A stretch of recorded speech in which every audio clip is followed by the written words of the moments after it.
Essentially, the consumer is now empowered in this relationship.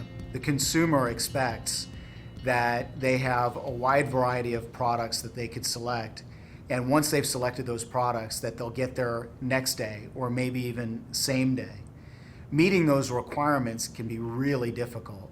I mean, think about it. On a Black Friday where the orders are piling up and you have your packing stations overloaded, if you can't get all the orders out that day, the few orders that are remaining that don't get there in time to meet the customer's requirements will disable your ability to meet their needs. What you need to be able to do is enable your warehouse to expand or contract based on the volume requirements.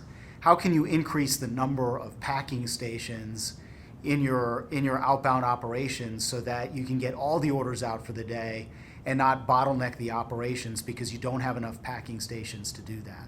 The other element is being able to effectively monitor the life cycle of the order in the warehouse, to be able to report back the status of the order to the customer if they were to inquire, if they were to go up on the website and check the status of their order, or potentially to send emails or text messages to the client as the order goes through the life cycle of the warehouse.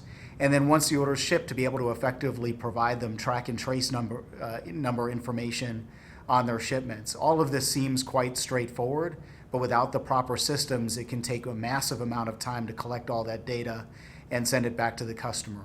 And the worst thing that could happen is that you're providing erroneous data to the customer. You're telling them that an order is in process when it's not in process, or that it's shipped when it actually hasn't been shipped. And in those cases, you're likely to lose that customer because you're mishandling their expectations. So you need to be super flexible in terms of how you handle things like order cancellations. What if a customer placed their order in the middle of the day and then towards the end of the day decided that they don't want the order anymore? It happens. You want to be able to cancel that order effectively without shipping the product out. Do you have a way to easily stop that order dead in its tracks once the customer cancels the order? So in the past, a customer, if dissatisfied with their product, would go back to the retail company with the product and return it. And that retail partner would then package up all their returns on a periodic basis and ship it back to the distributor. In some cases, they might get a credit. In some cases, they have a standing credit system. But all of that's changed now with internet retail. In the new environment, what's happening is consumers are returning the product directly to the distributor. What that means is there needs to be new mechanisms for the customer to return product. Is that creating the returns label and packaging up the returns label with the shipment? Is it an easy and efficient online process for generating a returns label? And then think about the volume of returns that you're going to get from individual consumers that you wouldn't necessarily get even from a retail partner.